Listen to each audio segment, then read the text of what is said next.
Once again, welcome. I am so pleased tonight to have our January Artist of the Month, Anne Brown, here. She is a local photographer, and in fact, she's a recent transplant to the Mid-Coast area.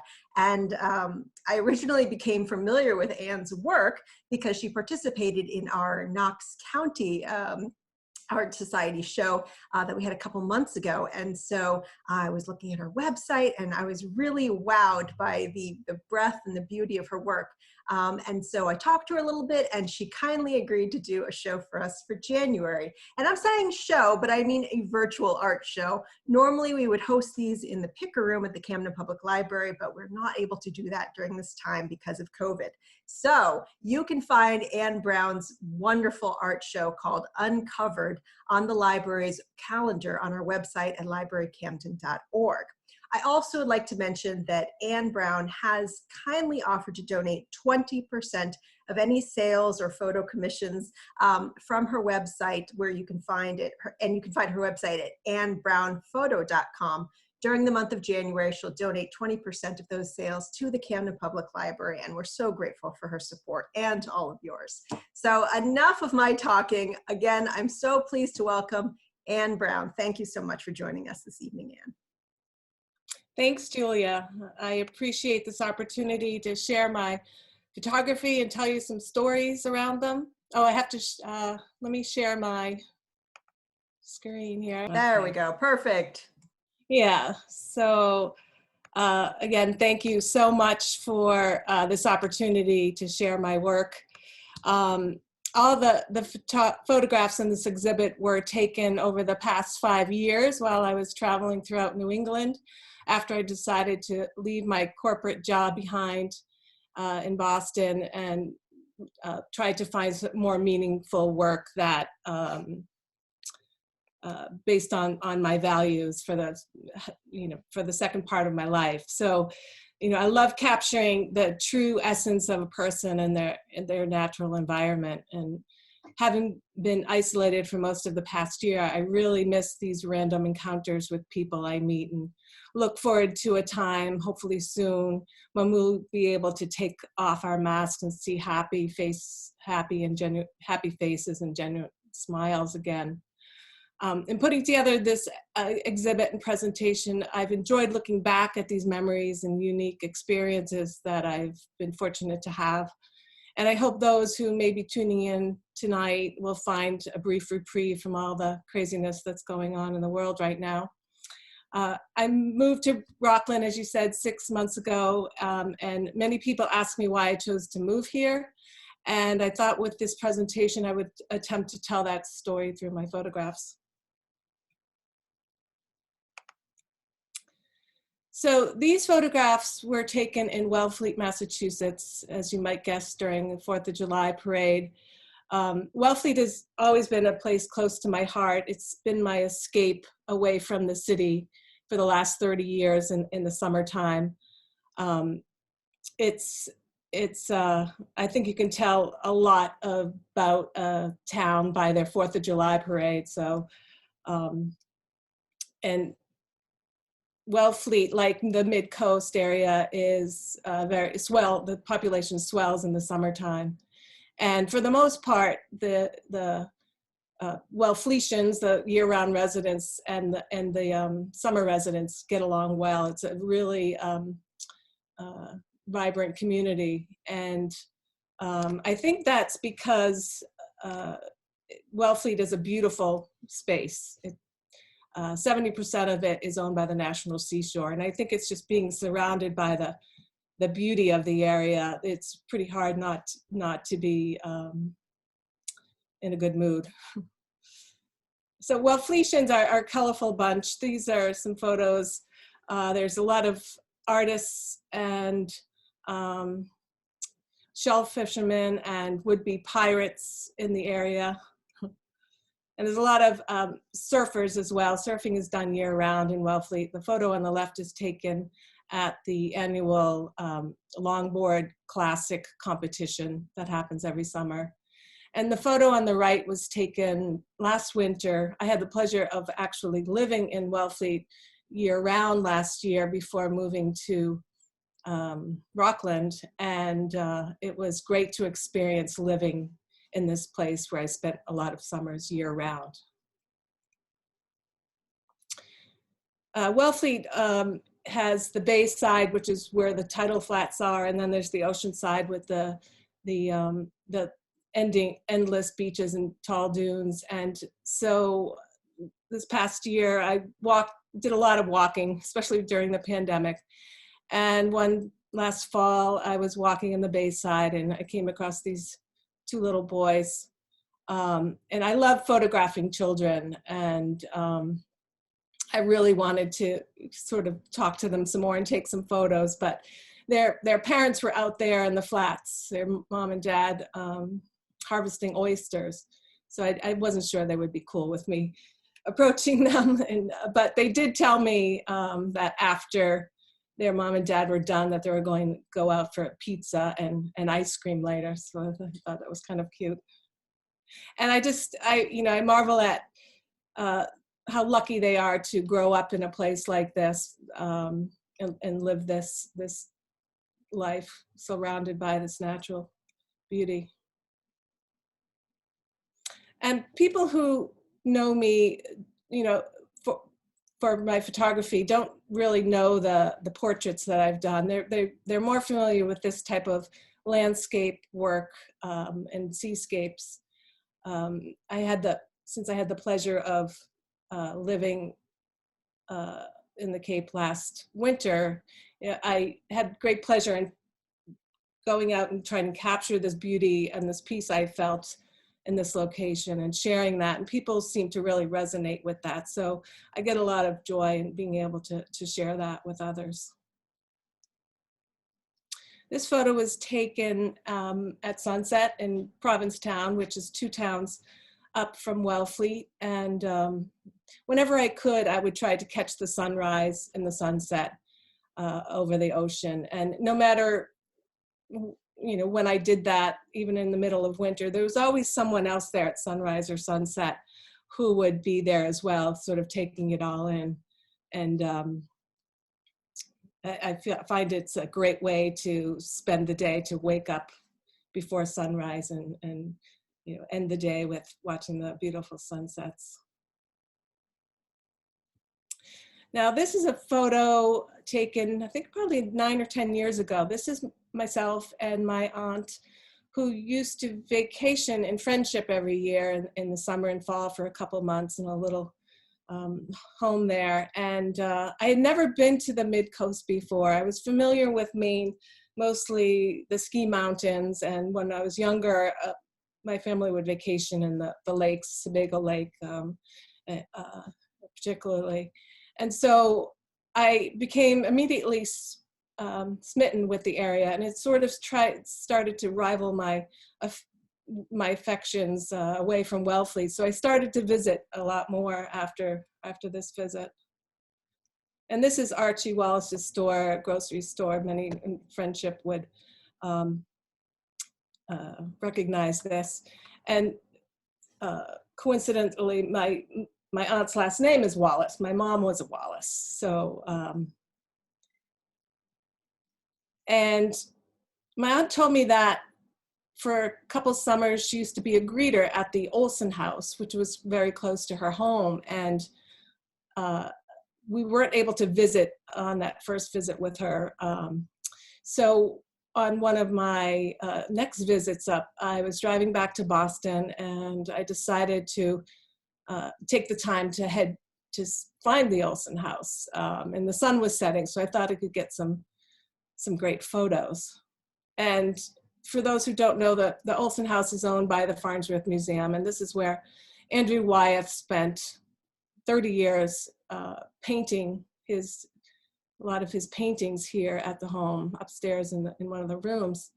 And I've always been a big fan of Andrew Wyatt and the Wyatt family, and I wanted to experience the house and sort of see the setting where his famous painting, Christina's World, was painted. And this is a photo taken through the window to the kitchen of the Olson house. And I do that a lot when I'm out traveling around. I like to if I see an abandoned building, look through the windows and have to make sure the house is abandoned and take these photos. And I think they have this mysterious quality around them. And while I was there, I turned around and I saw coming up the slope towards me this big, large Jersey cow. And I thought it was strange. He had this rope around his neck, and I was wondering, you know, did he escape from, or she escaped from the farm down the road? And the sun was, you know, setting behind her, and she seemed to be lighting up from inside. And I've always loved cows, so I was standing there, you know, hoping that, you know, she would sort of acknowledge me as she passed by. And I got this shot of her right in front of the Olsen house, and she didn't acknowledge me. She just walked by. There was some apple trees in the back of the house, so she headed back there. And it was starting to get dark, and I really wanted to explore the little road I saw that led down to the water, and there seemed to be a cemetery there. So I headed down there, and I came upon, surprisingly, Andrew Wyatt's gravestone. I think it was a couple years before then that he had passed away. And I just marveled at the simplicity of the stone, the simpleness of it. And then someone had put these gourds and pumpkins in front of it. And I thought it was something that he would definitely approve of. And I wrote about this on my website. I write some stories about my experiences and have them up there. And as I was writing that story, I came across this quote that I thought seemed very appropriate. I think a person permeates a spot, and a lost presence makes the environment timeless to me, keeps an area alive. It pulsates because of that. And that really resonated with me. I could definitely feel his presence there. And, you know, I had this connection with this area that it was unexplainable. So I was really excited to continue to explore the area. And soon after this, I actually was doing some genealogy research, and I found out that my fourth great grandfather and family had a farm and were buried in Cushing, and at the Orff Cemetery on Cross Road. So I drove by that address and I saw this farm, this little barn, and on the side it said Bull Run Farm Annex. And I made a note to myself and I said, well, I'm going to find out who the owners are and see if, you know, contact them to see if there is indeed a cemetery plot on their property. And as I was driving back to Route 1 after this, I saw a sign that said Bull Run Farm Road. And without thinking, I just headed down that road thinking, oh, I found it. And there was this beautiful barn and these two gentlemen sitting there. They're obviously taking a break from their work. And these are the farm owners, the Smiths, the father and son team. And they were very gracious to me. I think they were amused to see, you know, sort of in this very rural area, this person pull up with Massachusetts plates and start asking about their property and about the grave site. And indeed, they told me that there was a grave site on the property and they tried to maintain it, and that I was more than welcome to go visit it.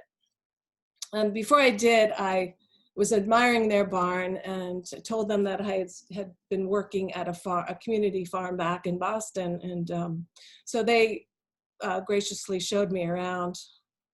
They keep a lot of cattle.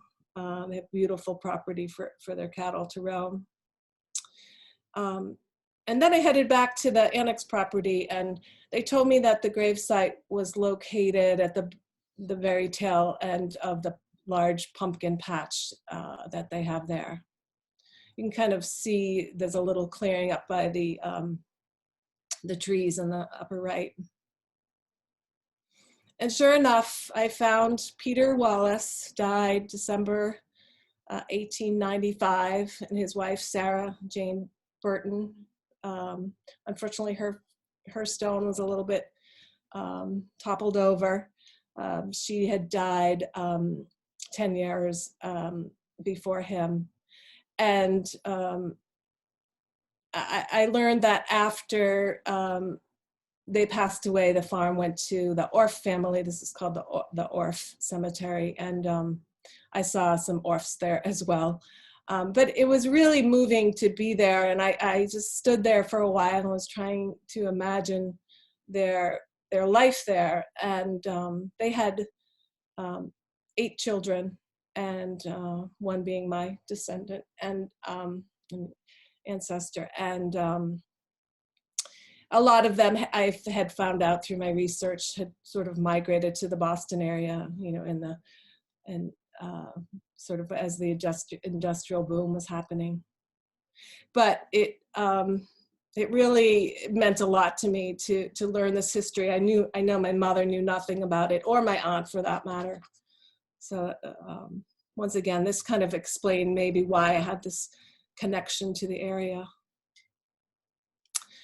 And soon after that, I was dating someone in Boston whose dream was to own a sailboat, and he found the sailboat of his dreams, and it was moored in Rockport Harbor. And so for the next 3 years, every weekend, we would come up and go cruising on the boat.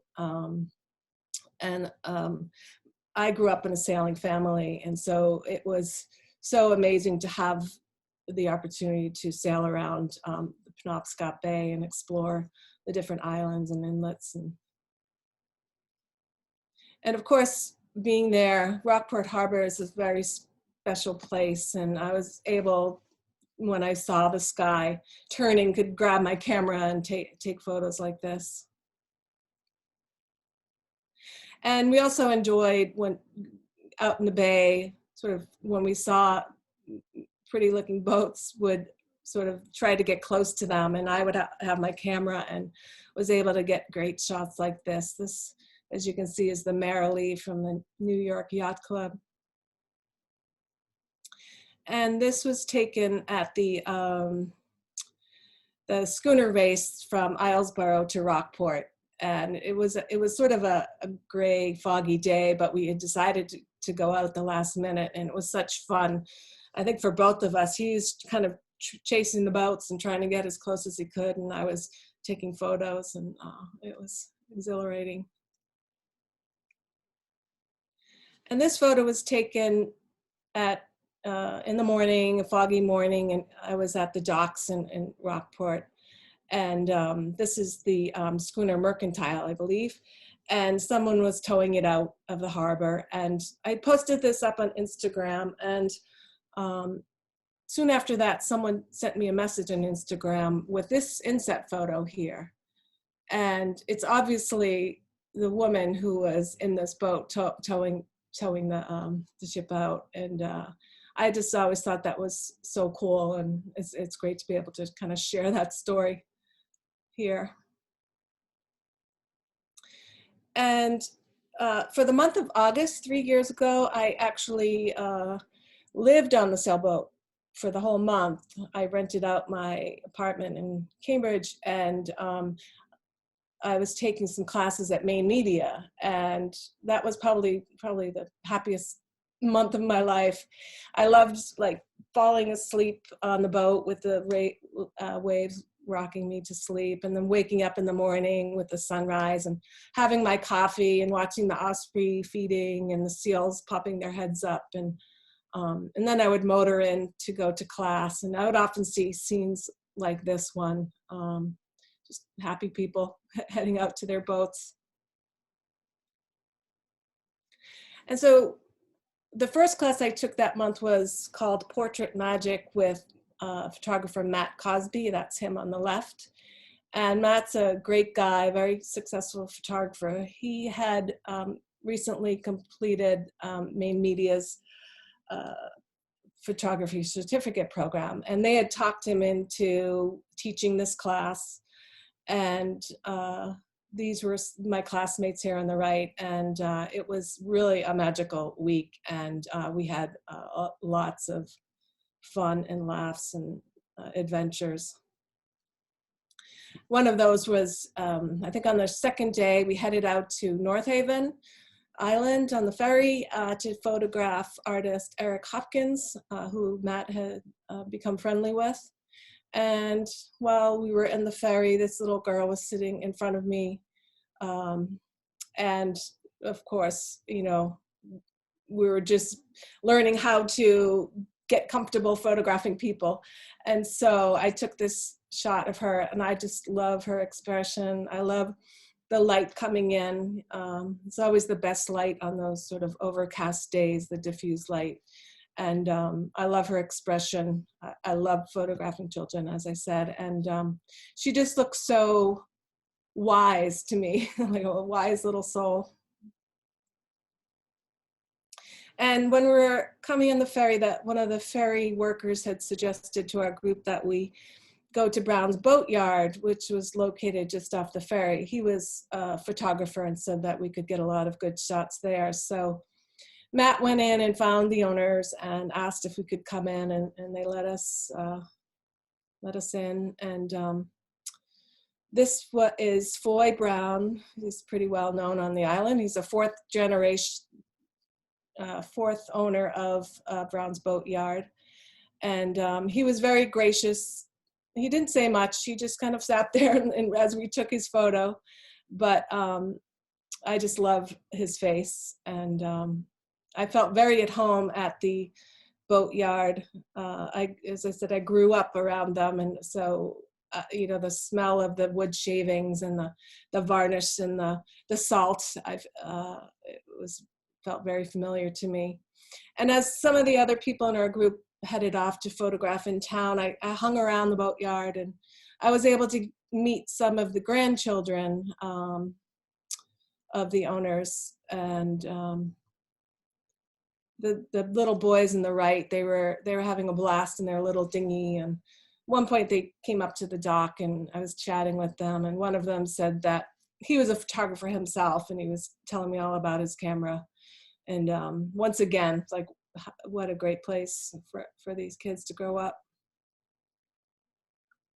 This is another grandchild who posed for me.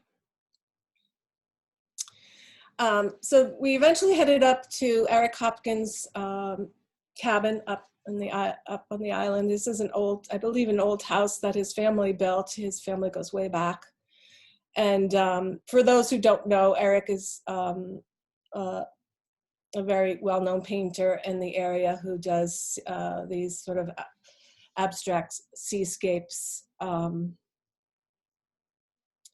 And once again, while we were all there and everyone was taking turns photographing Eric and getting him to pose, I walked around his home and took some photos. And once again, I really love this diffused light on these overcast days coming in. And this was upstairs in the house. He has a studio up there. This is some of his work here, as you can see. And I think he was exploring doing more work with more sculptural work with wood. But it was great to kind of getting an inside glimpse of his process and his space, which was everywhere you looked, it was just beautiful. And this was the portrait I took of Eric. He had wanted to hold an eagle feather that he had found a few days earlier. He felt it was very special, so I got this shot of him. And after lunch, we headed to his other property, which was down by the water, where he had another studio in his sleeping shack, I think, as it might be called. This is just another. He had a lot of sketches hung up on the wall. This is his sleeping shack, very bare bones. You could really understand him as an artist and seeing the way he lived and where he lived. His work is really captured and captures the beauty of the area. So this next set of photos was taken, I took 6 months off after I was becoming very disillusioned with city life, and I thought, before I kind of decide to pick up roots and move out of the city and move to a more rural area, which I had been thinking about, I found these 4 different organic farms and homesteads in Vermont and Maine, and that was through the WWOOFing program. So WWOOFing stands for Worldwide Organic Farms. And what you do is you volunteer your time, and they put you up and feed you and give you learning experiences. And I picked this farm. I wasn't planning to go until the summertime, but I saw this farm in southern Vermont, and they needed someone to help with the maple sugaring. And what appealed to me was that they had a large educational program at the farm for local school kids, and that's something I was very interested in. So on the right here, you'll see Ben. He was one of the farm workers, and he actually manned the sugar shack. So I spent a lot of time with him. And one of my first days there, the photo on the right is us taking they had a large flock of sheep, and many of them were pregnant, and 2 of them were gifted to the worker here, Tony, from the owner of the farm, Lee Marinoff, who really started the farm as a philanthropic endeavor. She used her wealth and her husband's wealth. They were from New Jersey to start this farm, and they actually ended up building a great community in the area, and they would loan out loans to young farmers who wanted to get started. So they really, as a woofer there, embraced you getting involved with the community, which I really loved. On the right there is Ben teaching one of the students in the Young Farmers Program how to drill a hole for sap to hang in the buckets. And as I said, there's a large flock of sheep, which I love. I love all farm animals, and they also had a small dairy farm, and I learned how to milk cows and process the milk and make cheese, and I learned how to prune trees and start seeds and take care of the animals.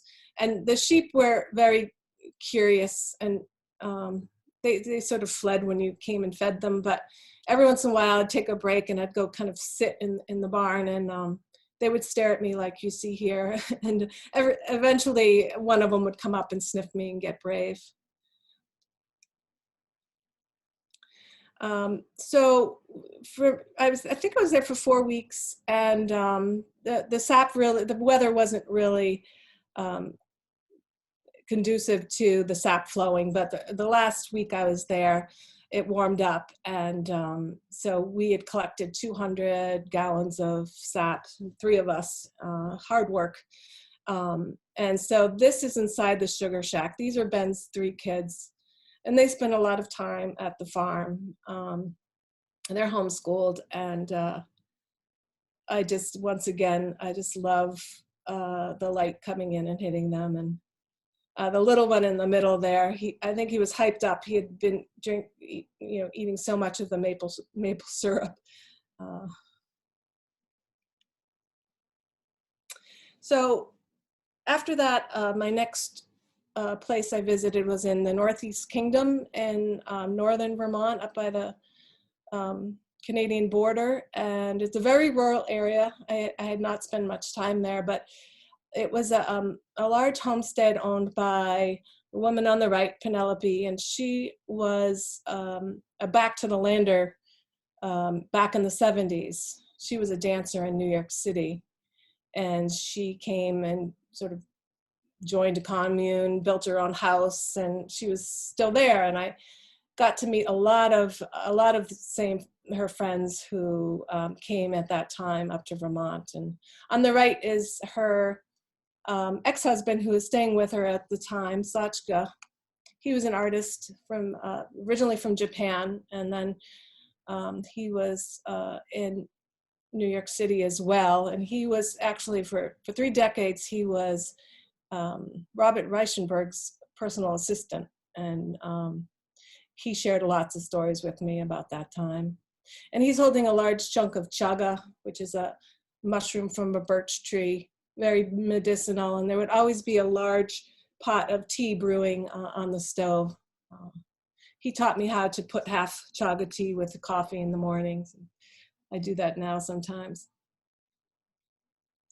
And they had goats at this farm, and actually Penelope wanted to train me and taking care of the goats because she had not had a day off in the last year, so she wanted to get me comfortable enough so she could take some days off and visit some relatives. So this is me in my glory with the goats, and the goats are have much more character than the sheep.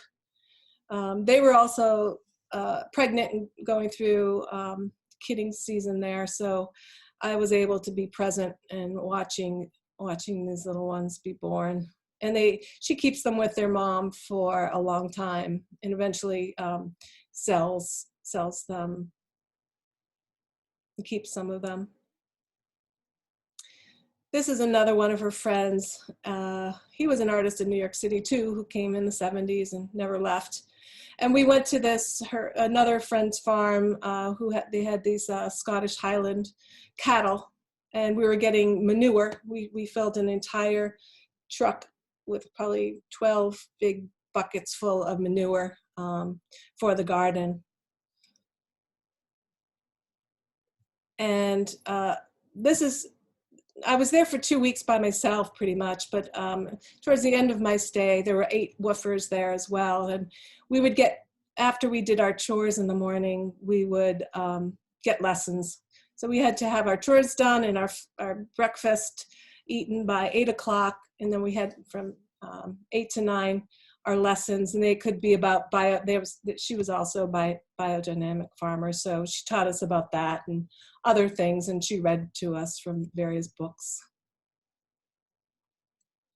And we did take excursions while we were there. This is the Bread and Puppet Theater in Glover, Vermont, which people may be familiar with. And this is I think Peter Schulman, he's the founder of the theater.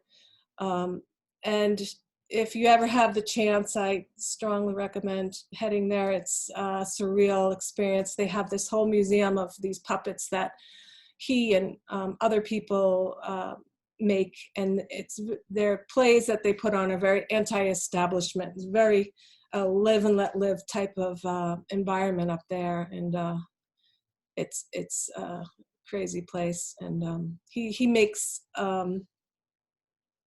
sourdough bread, and that's part of the day, is you have some sourdough bread and then you go into the barn and watch the shows. And my next visit, it was a great experience up there, but I missed the ocean. And the last 2 places I picked to woof were in Maine. And this is the home of Sandy Oliver, who many of you may know. I did not know who Sandy was before I came to stay with her. And it was a great experience. In Northeast Kingdom, we didn't have any flushing toilets. So to go from that and sharing a room with a bunch of people to this beautiful old house, on the left is her front porch where we would sit and have meals. And I love the fact that she let her front yard go wild. And so she had birds and butterflies and dragonflies flitting around, and it was such a pleasure to sit there. And on the right is her kitchen, which is like going back in time, and this is where all the magic happens. And she would teach, she taught me how to pickle and jam, and it was great watching her do her thing in the kitchen. And I was there probably in the height of summer, so there was a lot of harvesting to do. She had 2 nice gardens, and so my job was to help weed and take care of the gardens and harvests and things. So on the left are some currants that I had picked, and the window, you'll see the feral cat that was living on her property, Greylock, and Sandy loved him very much. And he would not really come close to people, but he would come every day for his food.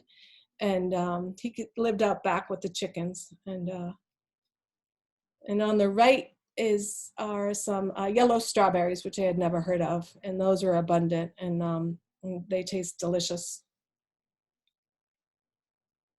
And I did travel around the island while I was there. I got up at sunset one day, and this is I was gonna say Griffin Island, but I think that's wrong. But a beautiful area close to Sandy's home.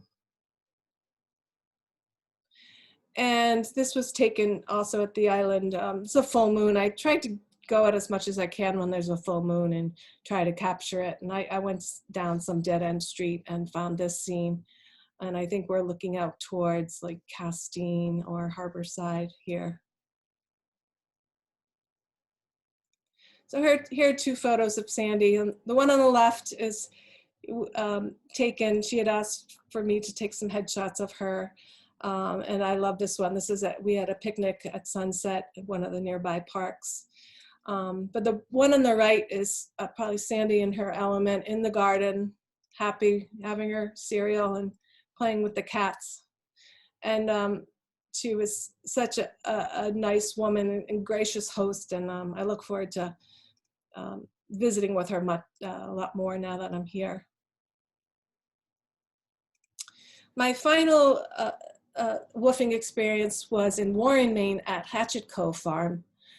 And this is a production farm. They have a CSA. I think they feed about 200 families. And they have a couple of workers. That's Reba and Bill there on the left. And they have many apprentices who work there as well. And of course, the people who do woof are usually young people in their 20s and not someone like myself. Occasionally there would be woofers who are sort of trying to figure out their life. That was me. But that was us. This is garlic harvesting day, and they make that a community event, and they invite their share members and people from the local community. It's lots of fun. We were bundling out the garlic and hauling them up to the barn to hang them for drying. It's a lot of hard work. I did want to experience a production farm, and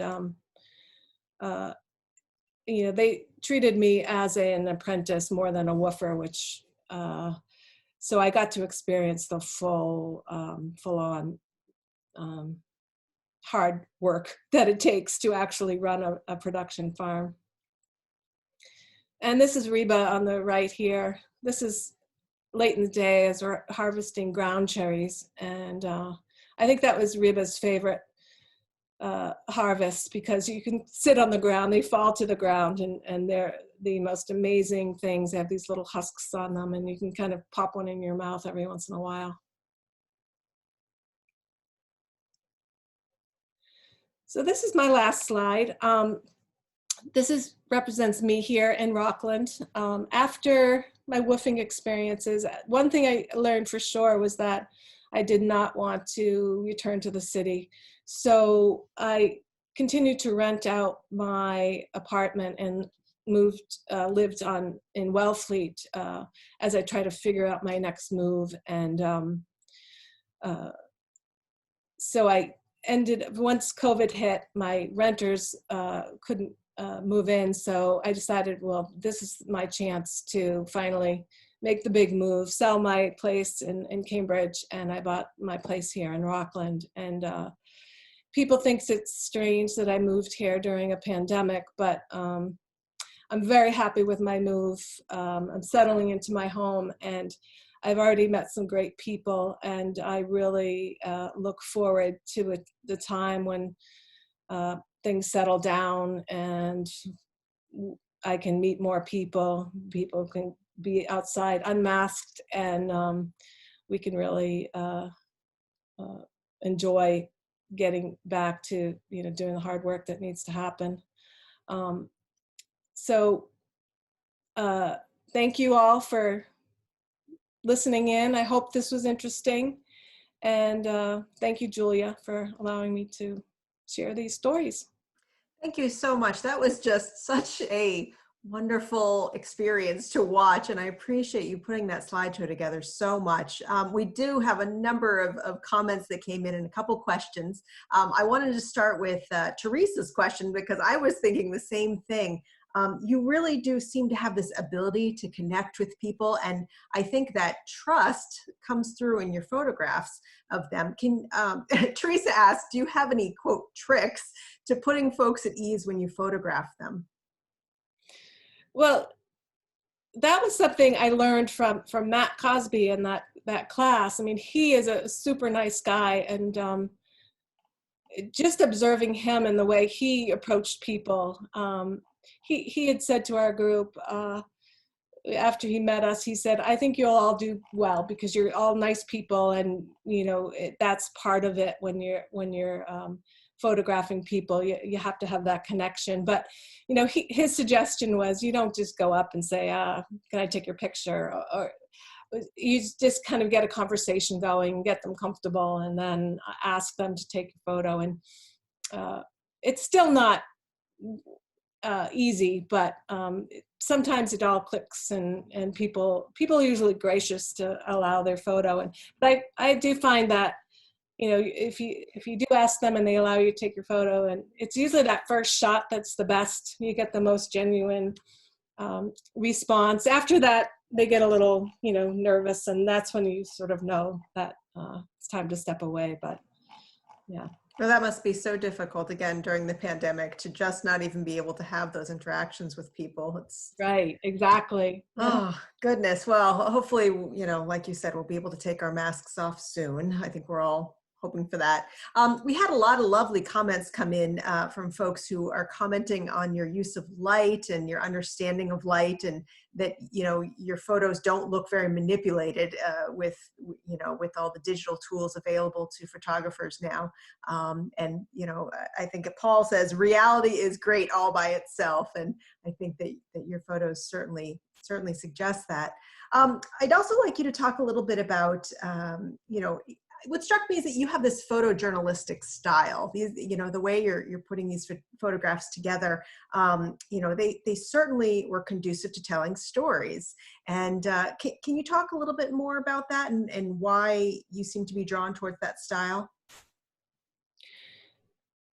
Well, I always have, with your camera, with your phone, you always have a camera with you. And so I've always taken photographs, ever since, junior high, I started taking photos. But I just think I have a visual sense. And whenever anything strikes me, I, whip out the camera.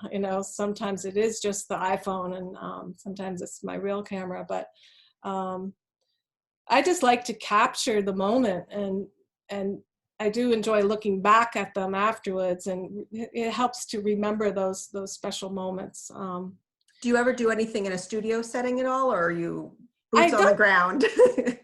I like working out in the field. Okay, yeah. And more natural lighting. I've done some studio work, but I don't enjoy it that much. I have a lot of those photos, but I didn't share those in here because I wanted to capture the real genuine people. I think when studio with the lights and everyone's got their perfect, it's just a little too perfect, and I like capturing people as reality, as they the are. genuine selves. Absolutely. So I wanted to read this comment because I just thought it was so perfect. Catherine says, "These photos are just so beautiful and calming, the perfect elixir for our incredibly stressful time. Thank you, Anne, for allowing us to drink in your beautiful memories." Amy chimed in too and said, "Beautiful images, love hearing the stories around capturing them." So yes, you really did us all a great favor this evening by showing us these beautiful pictures and telling us how you came to take them. Goodness, there's just so many of them. Anne is an amazing talent, and I've been a long admirer of her work.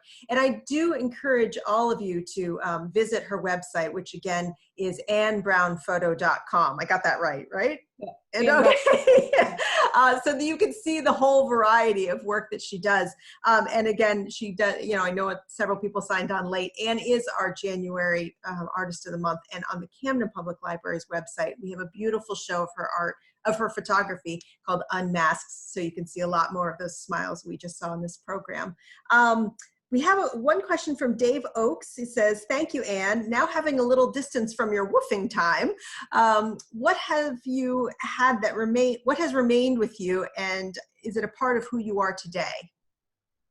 Yeah, great question. Yeah, it's definitely a part of like where I wanted to move my life. You know, I grew up in the city, and I've always been drawn to farms and lately to plants and growing and agriculture and live, and you know, I worry about the planet, and that was the main impetus of trying out woofing and seeing how people live this self-sustaining lifestyle. I learned so much from it, and you know, one thing I did learn was I don't want to start a farm. It's too hard. I'm too old. I love animals, but you know, I have a lot of wanderlust, so I don't think I could ever own animals because you get very, you know, tethered to your property. You know, I did dream of buying an old farmstead and having a farm, but that's just not, when I looked around, I'm like, I have a little simple home here with some gardens now that I'm super excited to try my hand at gardening. I took some classes this past fall, and I'm going to work with the woman who I took the classes with to, it's all about designing with native plants. And we're going to partner up, and I think we're going to do a little video series of us visiting her students, where she advises them of how to plant native plants to you know, rebuild our ecosystems and bring back in the bees and the birds and the everything. So I'm excited for that. Well, I hope that you post some of those photos so we can follow you along on your adventures. Yeah. Anne also has a great Instagram account. If anyone here uses Instagram, I encourage you to look her up. Yeah, Paul mentions even a garden is a tie down of sorts, but a season gone fallow is not too bad. I'm gonna have a lot of perennials. It's gonna be self-weeding, you know, no weeds. Yeah, that's my goal. Just takes care of itself. Yeah. All right. Well, we're going to wrap up a little bit here. I do want to encourage people again to visit Anne's website. You know, I realized on there that you also do real estate photography. So in addition to portrait photography and landscape photography and seascape photography, if you'd like to check out Anne's work as a real estate photographer, or if any of you out there are looking for a real estate photographer, please do, you can visit her website and see more information about that.